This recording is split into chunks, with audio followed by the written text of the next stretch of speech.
അസ്സലാമു അലൈക്കും. പ്രിയപ്പെട്ടവരെ, വിശുദ്ധ ഷാബാൻ 15 കഴിഞ്ഞ് റമദാൻ മാസം ആരംഭിക്കാൻ ഒരുങ്ങുന്ന ഈ ഒരു സാഹചര്യത്തിൽ നമ്മുടെ കൂട്ടത്തിൽ ഒരുപാട് പേർക്കുണ്ടാകുന്ന വളരെ പ്രധാനപ്പെട്ട 4 സംശയങ്ങൾക്കുള്ള ഏറ്റവും ലളിതമായ മറുപടിയാണ് ഇന്നത്തെ വീഡിയോയിലൂടെ പറയാൻ ആഗ്രഹിക്കുന്നത്.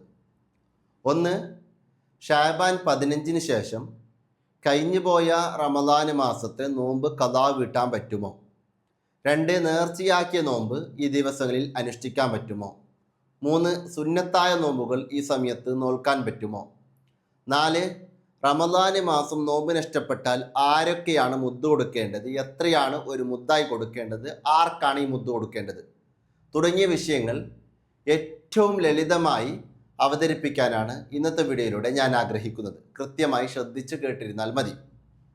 അതിലെ ആദ്യത്തെ വിഷയം, നമുക്കറിയാം വിശുദ്ധമായ ഷാബാൻ 15, ആ ഷാബാൻ 15 കഴിയലോടെ കൂടെ തന്നെ വിശുദ്ധ റമദാനിന് വേണ്ടിയുള്ള മുന്നൊരുക്കങ്ങൾ നമ്മൾ പ്രധാനമായും നടത്തിക്കൊണ്ടിരിക്കുന്ന ഒരു സമയമായിരിക്കും. എന്നാൽ അതേ സമയത്ത് കഴിഞ്ഞുപോയ റമദാന് മാസം നോമ്പ് ബാക്കിയുണ്ടെങ്കിൽ ആ നോമ്പ് ഏതായാലും നമ്മൾ ഖദാ വിട്ടണം. അപ്പോൾ ചിലരുടെ ചോദ്യം, ഈ ഷാബാൻ 15 ശേഷം നോമ്പ് ഖദാ വിട്ടാൻ പറ്റുമോ എന്നുള്ളത്. അവിടെ മനസ്സിലാക്കാം, ഷാബാൻ 15 ശേഷവും ഖദാ ആയി പോയ നോമ്പ് നമുക്ക് ഖദാ വിട്ടാം. അപ്പോൾ ഫർളായ നോമ്പ് ഖദാ വിട്ടാൻ വേണ്ടി ഈ ഷാബാൻ 15 ശേഷമുള്ള ദിനങ്ങളും നമുക്ക് ഉപയോഗപ്പെടുത്താവുന്നതാണ്. ഇനി അങ്ങനെ ഉപയോഗപ്പെടുത്താം എന്ന് മാത്രമല്ല, ഒരാൾക്ക് നോമ്പ് ഖദാ ഉണ്ടെങ്കിൽ തീർച്ചയായിട്ടും അടുത്ത റമദാൻ വരുന്നതിന് മുമ്പ് അവർ ഖദാ വീട്ടണം. അങ്ങനെ ഖദാ വീട്ടുമ്പോൾ ഈ ഷാബാൻ 15 ശേഷമുള്ള ദിനങ്ങൾ ഉപയോഗപ്പെടുത്താം. പറ്റുന്നവർ നേരത്തെ ഖദാ വീട്ടണം. അങ്ങനെ ഇതുവരെ ഖദാ വീട്ടിയിട്ടില്ലെങ്കിൽ ഈ ഷാബാൻ 15 ശേഷമുള്ള ദിനങ്ങളെങ്കിലും ഉപയോഗപ്പെടുത്തി ഖദാ വീട്ടണം എന്നുള്ളതാണ്. രണ്ടാമത്തെ വിഷയം, നേർച്ചയാക്കിയ നോമ്പ് ഈ സമയങ്ങളിൽ അനുഷ്ഠിക്കാൻ പറ്റുമോ എന്നുള്ളതാണ്. നേർച്ചയാക്കിയ നോമ്പും ഷാബാൻ 15 ശേഷം അനുഷ്ഠിക്കാൻ പറ്റും. ആവശ്യം കൂടി ശ്രദ്ധിക്കാം. അപ്പോൾ ഒരാൾ 5 നോമ്പ് നോൽക്കാൻ നേർച്ചയാക്കിയിരുന്നു, അല്ലെങ്കിൽ 3, 1 അല്ലെങ്കിൽ ചില നിശ്ചിത എണ്ണം നോമ്പുകൾ അവർ അനുഷ്ഠിക്കാൻ വേണ്ടി നേർച്ചയാക്കിയിരുന്നെങ്കിൽ ആ നേർച്ചയാക്കിയ നോമ്പ് നോൽക്കാൻ വേണ്ടിയും ഈ ഷാബാൻ 15 ശേഷമുള്ള ദിനങ്ങൾ ഉപയോഗപ്പെടുത്തി അവർക്ക് നോൽക്കാവുന്നതാണ്. ഇനി ചിലരുടെ സംശയം, ഈ ദിനങ്ങളിൽ സുന്നത്തായ നോമ്പുകൾ അനുഷ്ഠിക്കാൻ പറ്റുമോ എന്നുള്ളത്.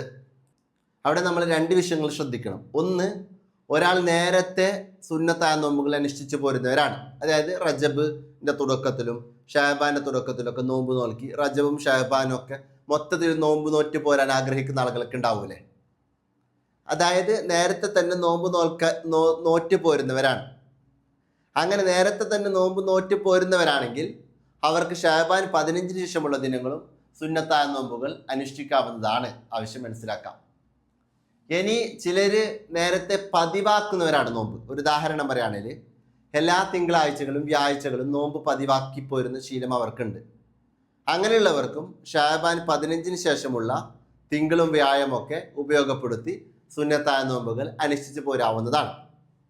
ഇനി ഷാബാൻ 15 ശേഷം നോമ്പ് നോക്കാൻ പാടില്ല എന്ന് പറയുന്നു. അതാർക്കാണ്?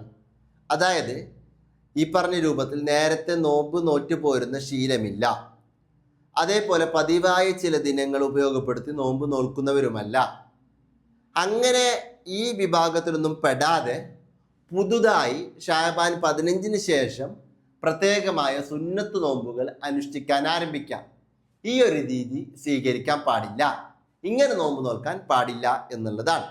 അതേസമയത്ത് നേരത്തെ നോറ്റ് പോരുന്നവർക്കൊക്കെ ഷാബാൻ 15 ശേഷവും നോൽക്കാവുന്നതാണ്.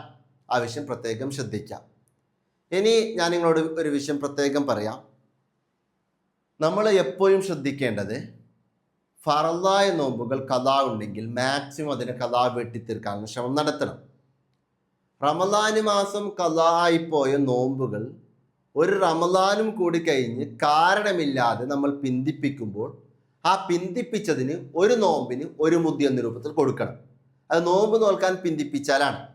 അപ്പോൾ 2 വർഷം നോമ്പ് നോൽക്കാൻ പിന്തിപ്പിച്ചാൽ ഒരു നോമ്പിന് 2 മുദ്ദ് എന്ന രൂപത്തിൽ നമ്മൾ കൊടുക്കേണ്ടി വരും.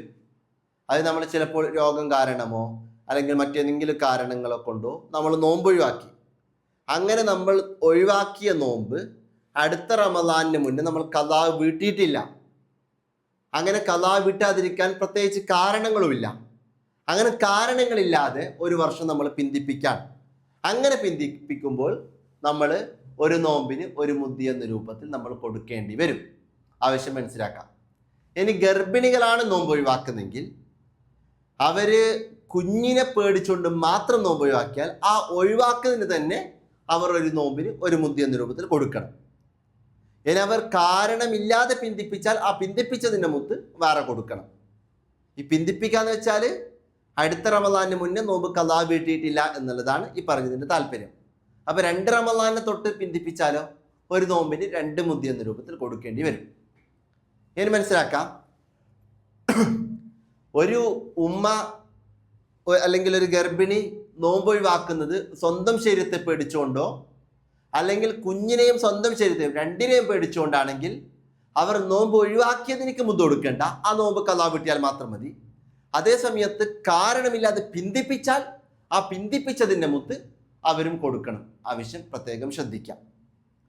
ഇനി നമ്മൾ പറഞ്ഞു മുദ്ദ കൊടുക്കണം എന്ന് പറഞ്ഞു. അപ്പോൾ എന്താണ് മുദ്ദായി കൊടുക്കേണ്ടത്? അതായത് ഒരു നാട്ടിലെ പ്രധാനപ്പെട്ട ഭക്ഷ്യവസ്തു, ഇപ്പം നമ്മുടെ നാട്ടിലാണെങ്കിൽ അരി, ആ അരിയാണ് മുദ്ദായിട്ട് കൊടുക്കേണ്ടത്. ഈ ആർക്കാണ് ഈ മുദ്ദ കൊടുക്കേണ്ടത്? ഫക്കീറോ മിസ്കിനോ ആയ, അതായത് പാവങ്ങളായ വിശ്വാസികൾക്കാണ് മുദ്ദ കൊടുക്കേണ്ടത്.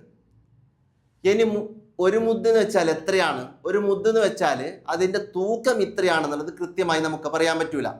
കാരണം അരികളുടെ ഇനങ്ങൾക്കനുസരിച്ച് തൂക്കത്തിൽ വേരിയേഷൻസ്, വ്യത്യാസങ്ങൾ സംഭവിക്കും. അതേ സമയത്ത് ഒരു മുദ്ദ എന്ന് വെച്ചാൽ അതിൻ്റെ അളവ് കൃത്യമായി പറഞ്ഞാൽ 800 മില്ലി ആണ്.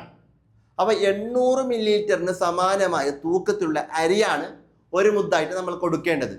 അത് ചില അരികൾ 650 ഗ്രാം മതിയാകും, ചിലത് 700 ഗ്രാം ആകും, ചിലത് 750 ഗ്രാം ഒക്കെ ആയേക്കാം. അപ്പോൾ ഞാൻ നിങ്ങളോട് പറയുന്നത് ആകെ ഒരു 50 ഗ്രാമിൻ്റെ ഒക്കെ വേരിയേഷൻസ് ആണല്ലോ. പ്രയാസമൊന്നും ഇല്ലെങ്കിൽ പറ്റുമെങ്കിൽ ഒരു മുദ്ദായിട്ട് 750 ഗ്രാം, അതായത് ഒരു 3/4 കിലോ കൺസിഡർ ചെയ്ത് അങ്ങനെ നമുക്ക് കൊടുക്കാൻ പറ്റുകയാണെങ്കിൽ അത് നന്നാവും. അങ്ങനെ വരുമ്പോൾ ഒരാൾക്ക് 10 മുദ്ദ കൊടുക്കാനുണ്ടായി. 750 ഗ്രാം വെച്ച് നോക്കുമ്പോൾ അത് 7.5 കിലോ ആയി. ഒരു ഫക്കീറോ മിസ്കിനായ ഒറ്റൊരു കുടുംബത്തിനേക്ക് തന്നെ ഈ 7.5 കിലോ അവനിക്ക് കൊടുക്കാം. അതല്ല എങ്കിൽ 2 പേർക്കായിട്ട് കൊടുക്കാം. അങ്ങനെയൊക്കെ കൊടുക്കാവുന്നതാണ്. ആവശ്യം മനസ്സിലാക്കാം. ഏതായാലും വളരെ പ്രധാനപ്പെട്ട കുറേ വിഷയങ്ങൾ നമ്മൾ ചർച്ച ചെയ്തു. നിങ്ങൾക്ക് ഉപകാരപ്പെട്ടെന്ന് വിചാരിക്കുന്നു. മാക്സിമം ആളുകളിലേക്ക് ഈ വിഷയങ്ങൾ ഇപ്പോൾ തന്നെ എത്തിച്ചു കൊടുക്കാം. ഒപ്പം ഒരു കാര്യം കൂടി ഞാൻ നിങ്ങളോട് പ്രത്യേകം പറയുന്നത്, റമദാനൊക്കെ വരാണ്, നല്ല രൂപത്തിൽ ഇബാദത്ത് ചെയ്യണമെന്ന് ആഗ്രഹിക്കുന്നവരാണ് നിങ്ങളൊക്കെ. അതുകൊണ്ട് എൻ്റെ ക്ലാസ്സുകൾ തന്നെ വർഷങ്ങളോളായി കാണുന്നവരൊക്കെ ഉണ്ട്. അതുകൊണ്ട് നിങ്ങൾക്ക് നല്ലൊരു സുവർണാവസരം ഇപ്പോഴുണ്ട്. അതായത് വളരെ പ്രൊഫഷണലായിട്ട് നാഫി അക്കാഡമി എന്ന് പറയുന്ന ഒരു എഡ്യൂടെക് പ്ലാറ്റ്ഫോം സ്റ്റാർട്ട് ചെയ്തിട്ടുണ്ട്. അതിൽ അത്യാവശ്യം പഠിക്കേണ്ട ഇസ്ലാമിക വിവരങ്ങളൊക്കെ ലളിതമായിട്ട് സ്റ്റെപ്പ് ബൈ സ്റ്റെപ്പായി പഠിപ്പിച്ചു കൊടുക്കും. അത് വെബ്സൈറ്റ് വഴിയാണ്.